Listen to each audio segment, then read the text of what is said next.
জৌলুস হারিয়েছে বাহাদুরাবাদ ঘাট। এখন চলে না রেল ফেরি।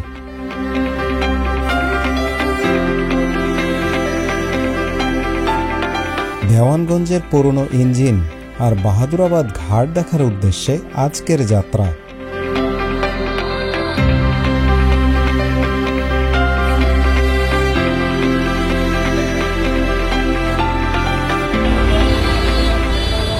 শুভ সকাল। নতুন যাত্রার জন্য প্রস্তুত হয়ে গেছি। আজকে যাত্রা করব তিস্তা এক্সপ্রেস। তিস্তা এক্সপ্রেস আমি এর আগেও বেশ কয়েকবারই যাত্রা করেছি, তারপরও অনেক দর্শক আমার কাছে বর্তমানে তিস্তা এক্সপ্রেস কেমন যাত্রা হয় বা তার সেবা কেমন সেটি জানার জন্য অনেকে আমাকে প্রশ্ন করেছেন এবং নতুনভাবে আবারও যাত্রা করতে বলেছেন। সেজন্যই আজকে যাত্রা করছি তিস্তা এক্সপ্রেসে, যাব দেওয়ানগঞ্জ বাজার। এখন ঘড়িতে সময় 6টা 42, এখনও প্রায় ঘন্টাখানেক মতো সময় আছে। তো চলুন আমরা আস্তে ধীরে স্টেশনে প্রবেশ করি এবং দেখি যাত্রা কেমন হয়। স্টেশনে ঢোকার মুহূর্তে সব সময় এখানে একটা জটলাল বেঁধেই থাকে।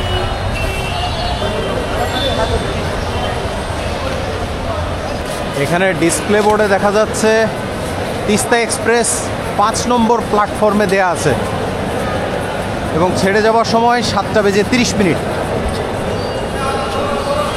রেলওয়ে পুলিশের হেল্প ডেস্ক বসানো হয়েছে। বাম পাশে 4, ডান পাশে 5 নম্বর প্ল্যাটফর্ম। এই হলো তিস্তা। তিস্তা তো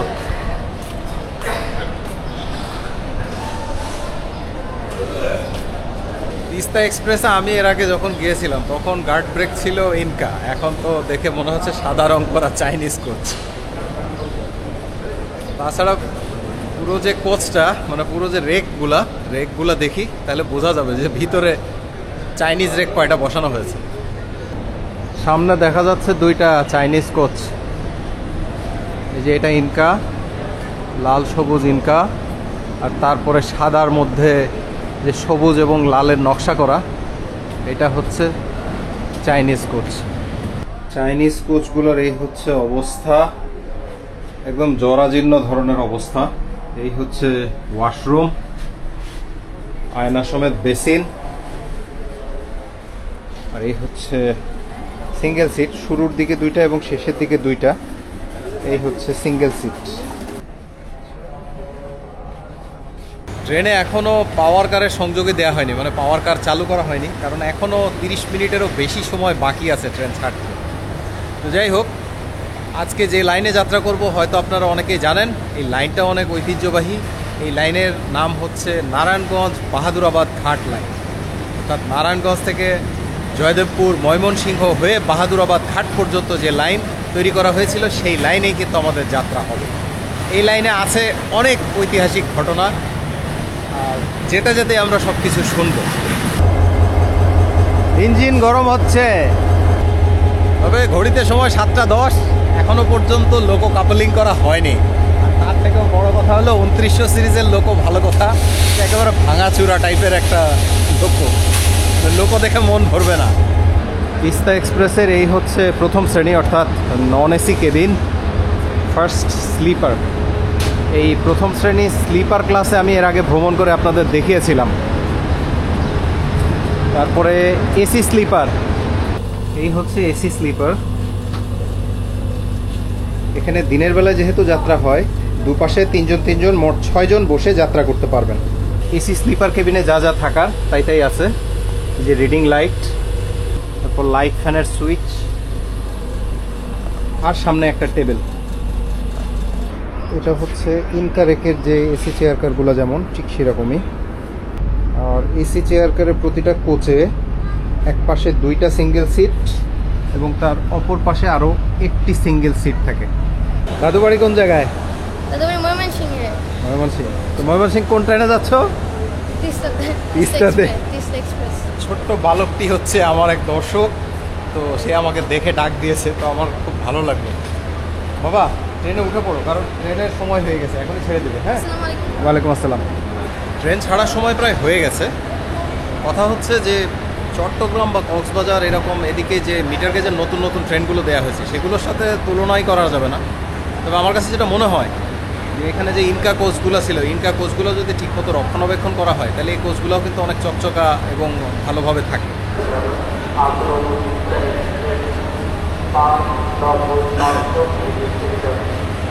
মাইকে ঘোষণা আসলো, অর্থাৎ খবর হলো, কিন্তু ঘড়িতে সময় 7:32, 2 মিনিট পার হয়ে গেছে। 7:40 বেজে গেল, তারপরও এখনো পর্যন্ত ট্রেনের সিগন্যাল হলো না। সিগন্যাল হলো, হলুদ বাতি জ্বলে গেছে। এখন ঘড়িতে সময় 7:42।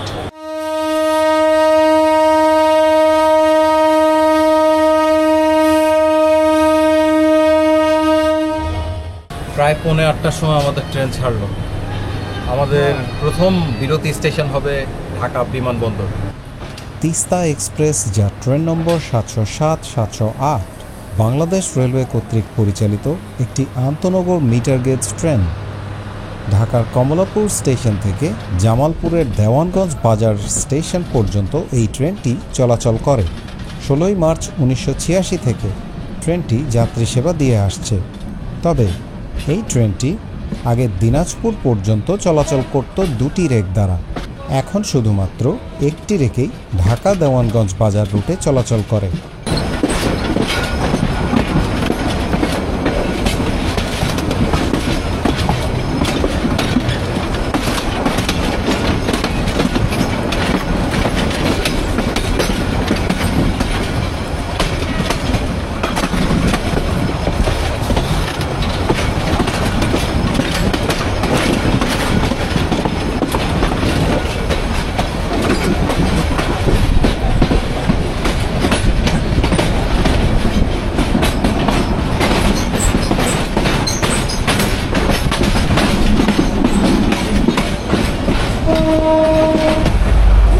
এই হচ্ছে চাইনিজ সিটের অবস্থা, মানে চাইনিজ কোচের সিট, একদম ময়লা, মানে কি অবস্থা।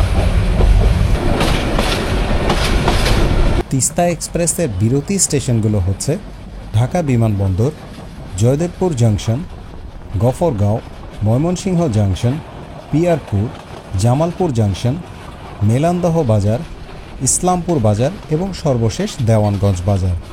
সর্বমোট যাত্রার সময় 5 ঘন্টা 20 মিনিট। তবে বর্তমানে রেল লাইন কিছুটা খারাপ থাকার কারণে সময় বেশি লাগে।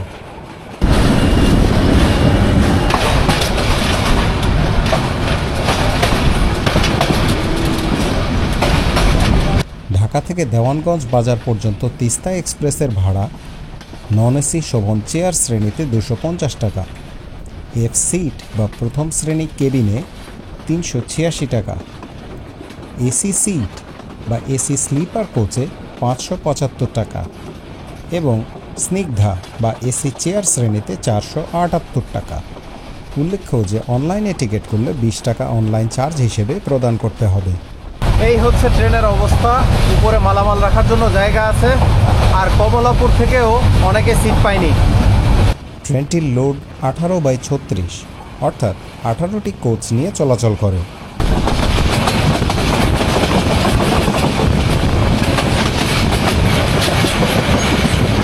ঘড়িতে সময় 8:06। এখন আমাদের ট্রেন এই ক্যান্টনমেন্ট স্টেশন থেকে ছাড়লো।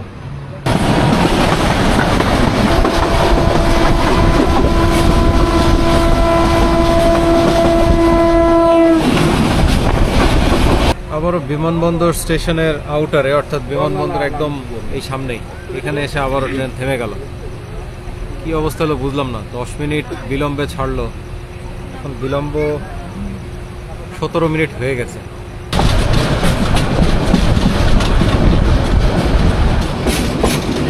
চলে আসলাম বিমানবন্দর স্টেশনে।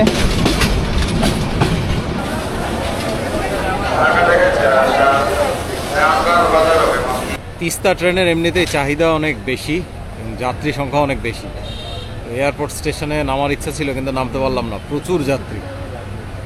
আর এই স্টেশনে বিরতি 4 থেকে 5 মিনিট, এর মধ্যেই ছেড়ে দিবে। ঘড়িতে সময় 8:25, আমাদের ট্রেন বিমানবন্দর স্টেশন থেকে ছাড়লো।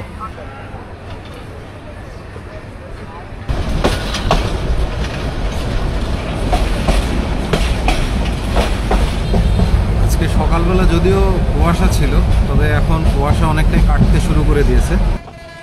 পাট রপ্তানি ও কলকাতার সাথে রেল যোগাযোগ বৃদ্ধি করতে ঢাকা স্টেট রেলওয়ে কোম্পানি দ্বারা নারায়ণগঞ্জ থেকে ময়মনসিংহ পর্যন্ত 144 কিলোমিটার রেলপথ চালু করা হয় 1885-86 সালে এবং নারায়ণগঞ্জ থেকে গোয়ালন্দ ঘাট পর্যন্ত স্টিমার চালু করা হয়। এই লাইনটি পরে বাহাদুরাবাদ ও জগন্নাথ ঘাট পর্যন্ত বর্ধিত করা হয়।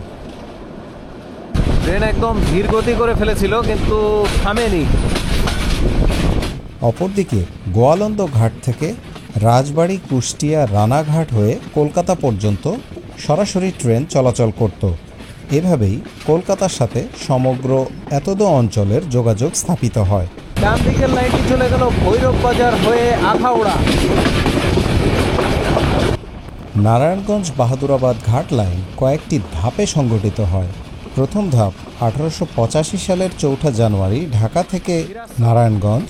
এখানে উল্লেখ্য, ঢাকা বলতে ফুলবাড়িয়া স্টেশনকে বোঝানো হয়েছে, যেটি বর্তমানে বিলুপ্ত।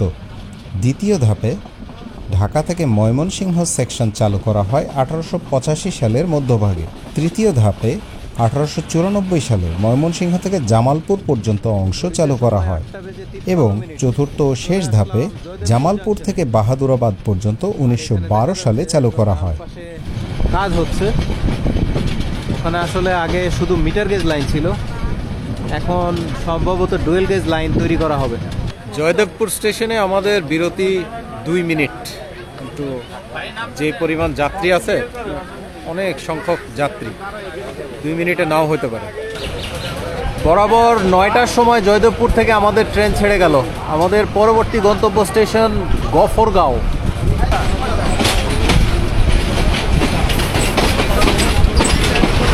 জয়দেবপুর জাংশন থেকে সোজাসুজি যে লাইনটি চলে গেল অথবা বাম দিকে, সে লাইনটি চলে গেল যমুনা সেতু, আর আমরা চলে যাচ্ছি ডান দিকে, অর্থাৎ বাহাদুরাবাদ ঘাটের দিকে।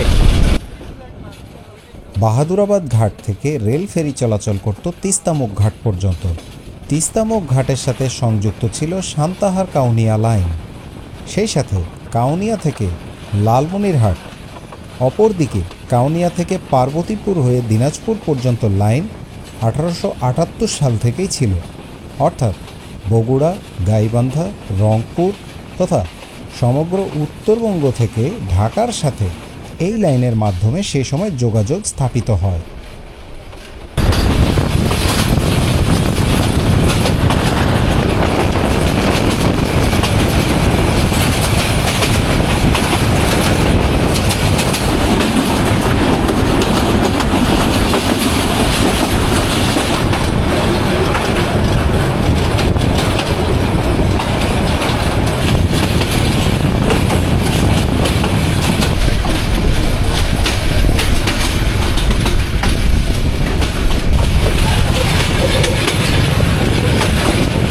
চিকন একটা রাস্তা, আর রাস্তার সাথে রেল লাইন, চমৎকার এক পরিবেশ।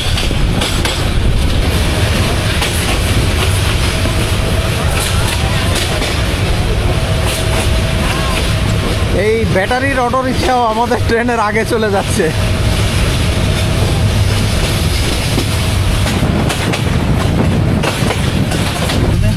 এই হচ্ছে আমাদের ট্রেনের গতি।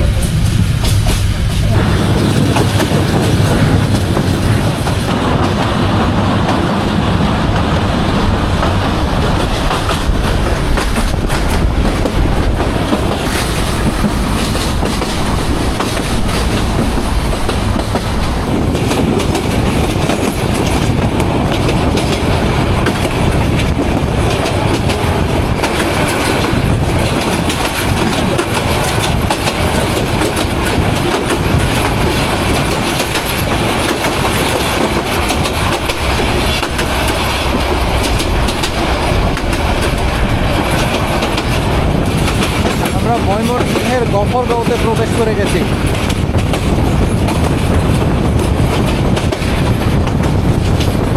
গফরগাঁও উপজেলা বাংলাদেশের ময়মনসিংহ জেলার অন্তর্গত।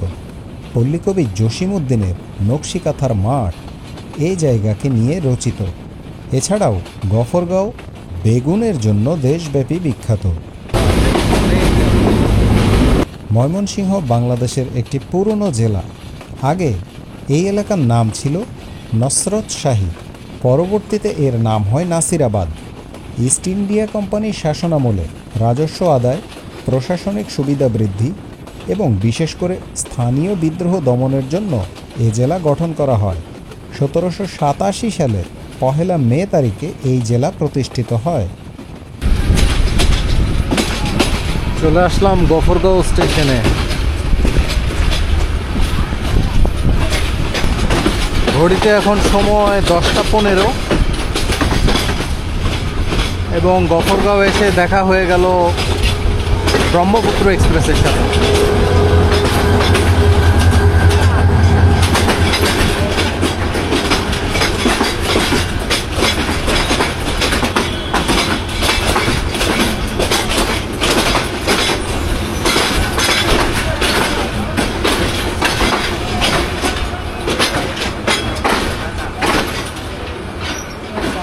এই হচ্ছে সেই ব্রহ্মপুত্র এক্সপ্রেস, যেই ব্রহ্মপুত্র এক্সপ্রেসের জন্য আমাকে অনেকে বলেন যে এই ট্রেনে ভ্রমণ করার জন্য।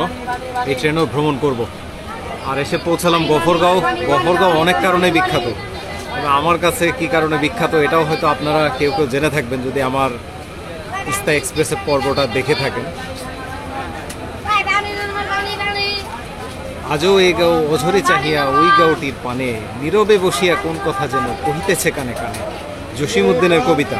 আর জসীমউদ্দিনের কবিতার অর্থাৎ নকশিকাঁথার মাঠ, সেই নকশিকাঁথার মাঠের কিন্তু সূচনাই হয়েছিল এই গফরগাঁওতে। যদিও আমাকে কেউ কেউ বলেছেন যে যেহেতু ওনার বাড়ি ফরিদপুরে, তো নকশিকাঁথার মাঠ ফরিদপুরকে কেন্দ্র করে লেখা, কিন্তু না, আপনারা চাইলে জেনে দেখতে পারেন।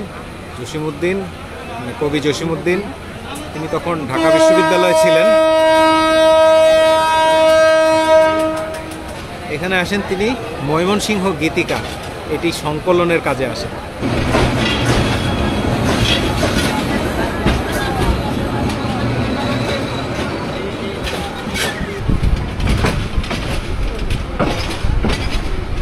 ঘড়িতে সময় 10টা 20, আর 10টা 20-এই গফরগাঁও স্টেশন থেকে আমাদের ট্রেন ছেড়ে দিল। আমাদের পরবর্তী গন্তব্য স্টেশন ময়মনসিং।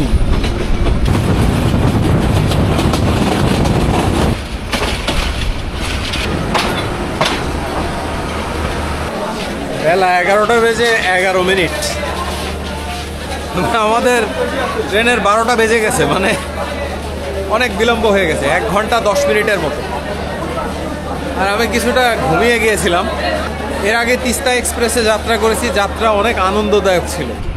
প্রায় 10 মিনিটের মতো ময়মনসিংহ জাংশনে বিরতি দিয়ে আমাদের ট্রেন ছেড়ে দিল। আমাদের পরবর্তী গন্তব্য স্টেশন পিয়ারপুর।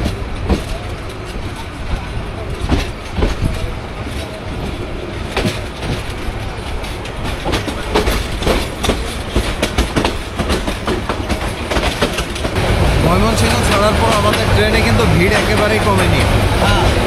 ট্রেনে ভিড় আগে যেমন ছিল, বরং কোনো কোচে দেখলাম তার থেকে বেশিও বেড়ে গেছে। 1886 সালে ঢাকা ময়মনসিংহ রেলপথ ও 1887 সালে জেলা বোর্ড গঠন করা হয়। শিক্ষার দিক থেকে ময়মনসিংহ অনেক এগিয়ে। এ জেলার কয়েকটি প্রধান শিক্ষা প্রতিষ্ঠান হল বাংলাদেশ কৃষি বিশ্ববিদ্যালয়, জাতীয় কবি কাজী নজরুল ইসলাম বিশ্ববিদ্যালয় Trishal, Mymensingh medical college, Anandamohan college, Mymensingh জেলা school, Mymensingh girls cadet college, Mymensingh polytechnic institute, government laboratory high school ইত্যাদি।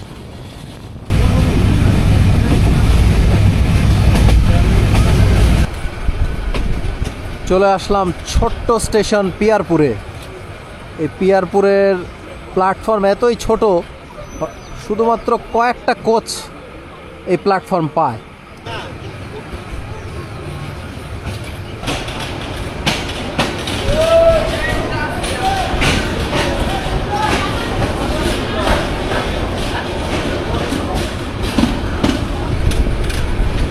চমৎকার একটি বাঁক নিয়েছে আমাদের তিস্তা এক্সপ্রেস। লোক সংস্কৃতি, লোক উৎসব, লোকসঙ্গীত, লোকগাথার দিক দিয়ে ময়মনসিংহ হলো তীর্থস্থান। ময়মনসিংহে একটি সংস্কৃতি ঐতিহ্য রয়েছে, যা জাতীয় ও আন্তর্জাতিক বিশ্বে গুরুত্বপূর্ণ অবদান রেখেছে। ময়মনসিংহ গীতিকা ইংরেজি ও ফরাসি ভাষায় অনূদিত হয়ে বিশ্ব সাহিত্যের মর্যাদা পেয়েছে।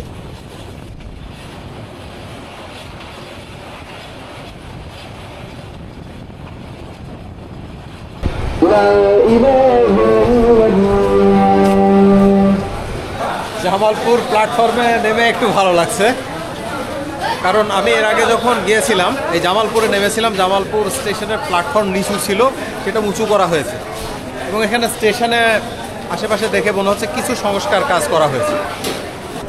কেমন কথা বুঝলাম না, হুইসেল তো বাজলো না, কিন্তু ট্রেন ছেড়ে দিল।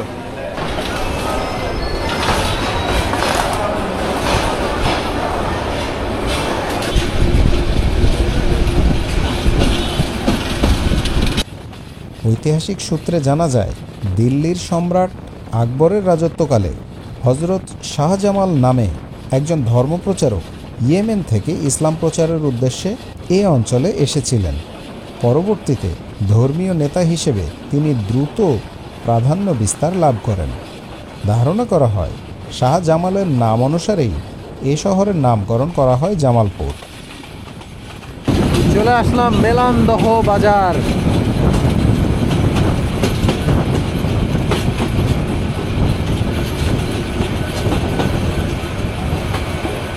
মেলান্দহ বাজারে এসে বুঝলাম না এত ছোট করে স্টেশনের নাম লিখে রাখার অর্থটা কি।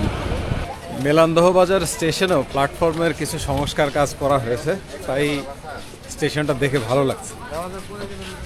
আর এদিকে এখন যা স্টেশন সবগুলাই বাজার, মেলান্দহ বাজার, ইসলামপুর বাজার, তারপর দেওয়ানগঞ্জ বাজার। খালি বাহাদুরাবাদটা বাজার না, আর সবই বাজার।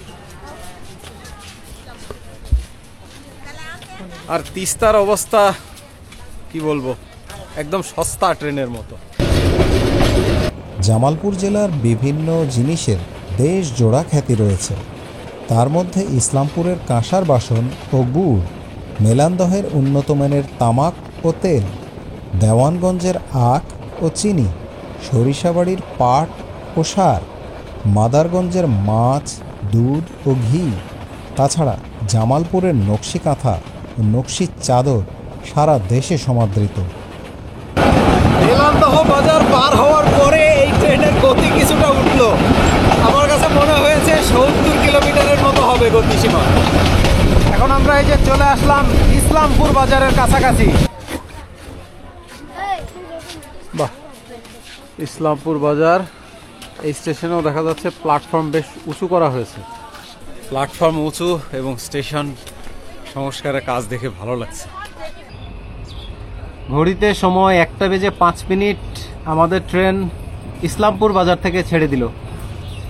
এরপর আমাদের সর্বশেষ গন্তব্য স্টেশন দেওয়ানগঞ্জ বাজার।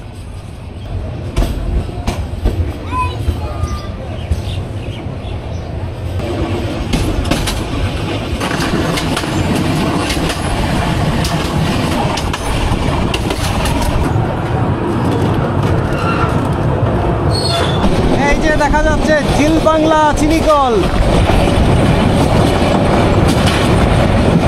আর চিনিকলের এখন ভরপুর মৌসুম। এখন এখানে গন্ধ পাওয়া যাচ্ছে, যে ইক্ষু মাড়াই করার পরে যে গন্ধটা বের হয়, সেই গন্ধ একেবারে চারপাশে ছড়িয়ে গেছে।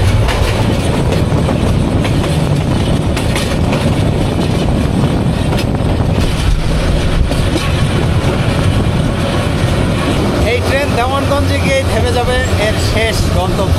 যদিও এই ট্রেন আগে যেত বাহাদুরাবাদ ঘাট, তবে এই ট্রেন বাহাদুরাবাদ ঘাট না গেলে কি হবে? আমি যাব, সাথে আপনারাও যাবেন। এখানে ট্রেন থামবো, থামার পরে আমরা বাহাদুরাবাদ ঘাট যাব। আর এই দেওয়ানগঞ্জ বাজার স্টেশন কিন্তু যে সে স্টেশন না, একেবারে ছোটোখাটো স্টেশন না। এটা কিন্তু মিটার গেজের কয়েকটা লোকোমোটিভ আছে, এই কয়েকটা লোকোমোটিভের কিন্তু বেজ স্টেশন, মানে এখানে কিন্তু অনেক কার্যক্রম আছে। চলে আসলাম দেওয়ানগঞ্জ বাজার। দেওয়ানগঞ্জ বাজারের প্ল্যাটফর্মটাও অনেক উঁচু করা হয়েছে। ট্রেনের গতি, কোচের অবস্থা যাই হোক না কেন, তিস্তা এক্সপ্রেস অনেক প্রয়োজনীয় একটি রেল সেবা। সেজন্য ধন্যবাদ বাংলাদেশ রেলওয়ে এবং তিস্তা এক্সপ্রেস। আর আমি এখানে গার্ড সাহেবের কাছ থেকে জানলাম যে রেলওয়ের লাইনের নির্মাণ বেশ কিছু কাজ হচ্ছে, সংস্কারের কাজ হচ্ছে, এই জন্য গতিসীমা অনেক জায়গাতেই কম গতি নিয়ে চলতে হয়, তাই আমাদের বেশ কিছু বিলম্ব হয়ে যায়। তবে যাত্রা পুরোপুরি শেষ হইয়াও হইল না শেষ, কারণ এখান থেকে যাব বাহাদুরাবাদ ঘাট। আমাদের গার্ড সাহেবের নাম মিস্টার রাসেল। স্টেশনের পাশেই এই মসজিদে সালাত আদায় করলাম জুম্মা। দেওয়ানগঞ্জ স্টেশনে এই যে দেখা যাচ্ছে পানি ভরার জন্য ব্যবস্থা ছিল, কিন্তু এগুলা বর্তমানে আর কাজ করে না। আর এই স্টেশনের লাইন কতগুলা, লাইন দেখলে বোঝা যায় যে একটা স্টেশনে যদি লাইন থাকে 10টা, তাহলে নিশ্চয়ই এই 10টা লাইন থাকার কোনো না কোনো একটা মাহাত্ম্য ছিল। তো দেওয়ানগঞ্জ বাজার আসলে গুরুত্বপূর্ণ একটা স্টেশন ছিল, এটা বোঝা যায়। ওই যে প্রধান প্ল্যাটফর্মের সাথে ট্রেন দাঁড়ানো আছে, তারপর 1টা 2টা 3টা, এই একটা 4টা 5 6 7 8 9 10, অনেকগুলা লাইন।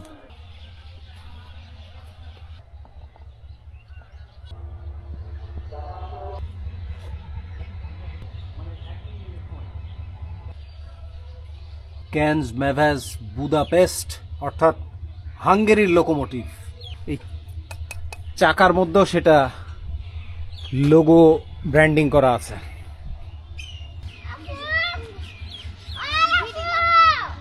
এই লোকও এক সময় কি জৌলুস ছিল, কারণ এই লোকই বাহাদুরাবাদ ঘাটে যখন ফেরি চলতো, মানে ফেরিতে যখন মালগাড়ি উঠতো, এই লোকগুলাই কিন্তু সেই মালগাড়িগুলোকে ফেরিতে তুলতো।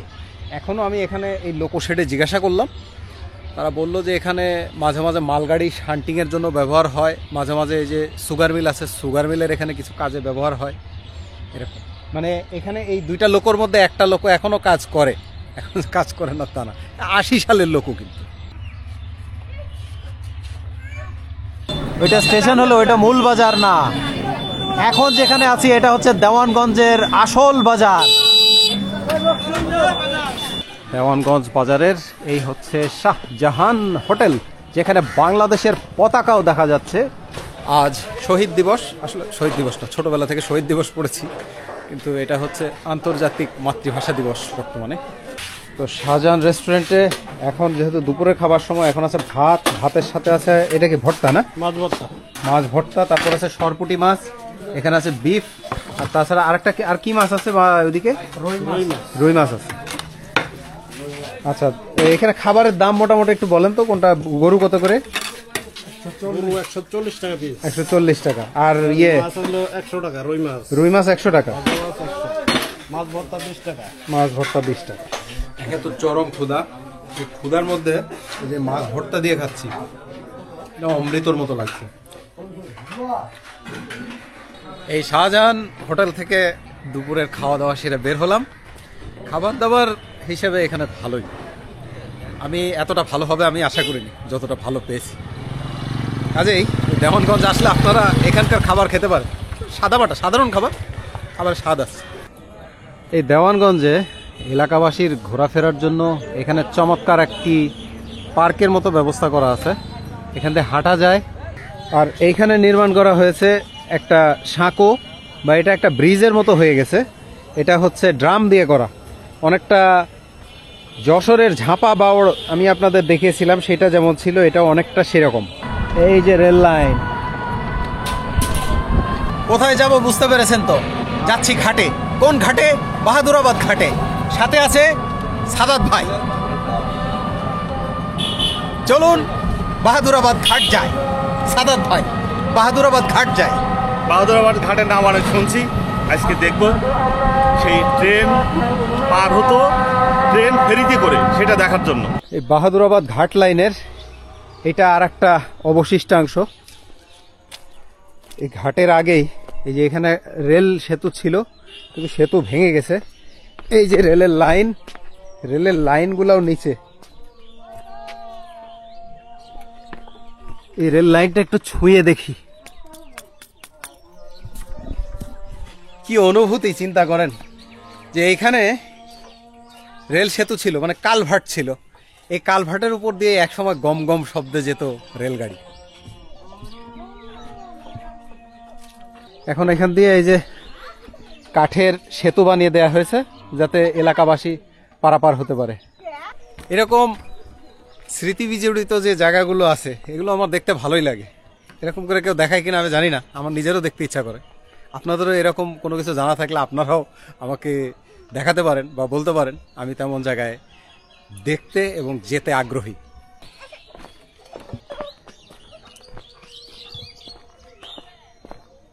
সেই বাহাদুরাবাদ ঘাট লাইনের উপর দিয়ে এখন হাঁটছি।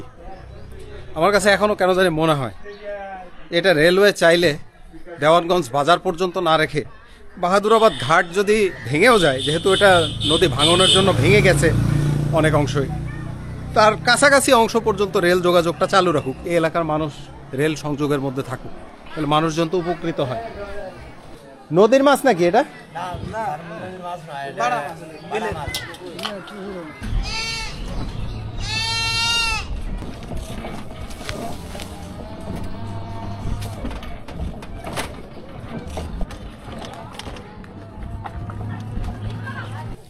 এই হচ্ছে এখন বাহাদুরাবাদ ঘাটের সর্বশেষ সীমানা, এরপর আর কিছুই নাই। অর্থাৎ এখান থেকে নদী ভাঙন বা বিভিন্ন কারণে সব কিছু ভেঙে নিয়ে চলে গেছে। তো নারায়ণগঞ্জ বাহাদুরাবাদ ঘাট লাইনের যেই কথা আমরা শুনি, সেই ঘাট লাইনের এই হচ্ছে সর্বশেষ সেই ঘাট এবং সেই ঘাটের স্টেশন।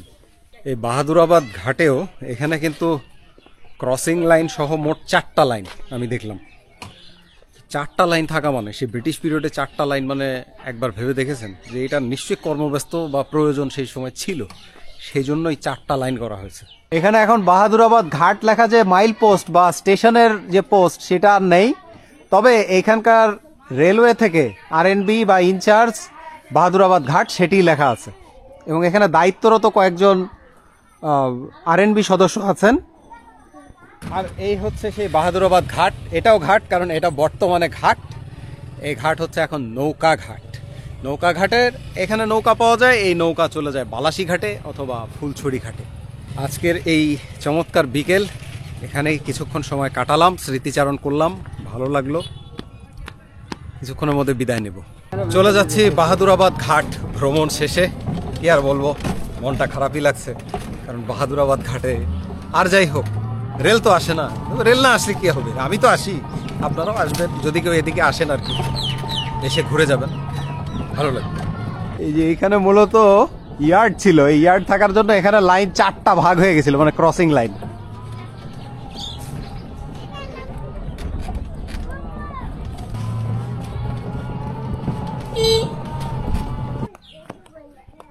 বাহাদুরাবাদ ঘাট লাইনের আর এক স্মৃতি, লুপ লাইনে যাওয়ার জন্য যে কলকবজা